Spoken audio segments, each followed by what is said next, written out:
buone acque come il Testaccio, ha la possibilità però di sorpassare il Cottini. Nel frattempo c'è subito il tiro del numero 14 Mirante, la risposta di Tordella che la mette in corner. Poi Mirante in possesso del pallone con il sinistro a scodellare in avanti verso Giuliani che riesce a girarsi, ancora il numero 17, riesce a calciare e trova l'angolino, la sblocca Giuliani, è 1-0 per il Testaccio, ha segnato il suo bomber che si porta a quota 23 gol in campionato. Giuliani che è un po' solo lì davanti, si appoggia quindi su Mirante che se la porta sul sinistro, il secondo tentativo del numero 14 da fuori che comincia anche stasera a prendere la mira.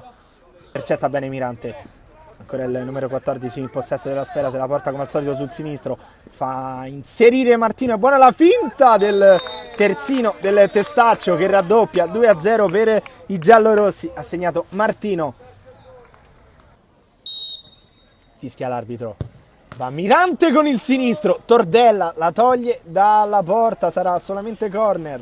Aveva pensato al tiro, avanza ancora Starace ai limite dell'area, serve all'interno Giuliani che ha provato ad appoggiarsi su Martino, poteva forse scaturirne la tripletta del numero 6, poi il tiro di Mirante a pochi passi dalla porta non è riuscito a correggere a rete Starace, sarebbe stato il 4-2 per il Testaccio.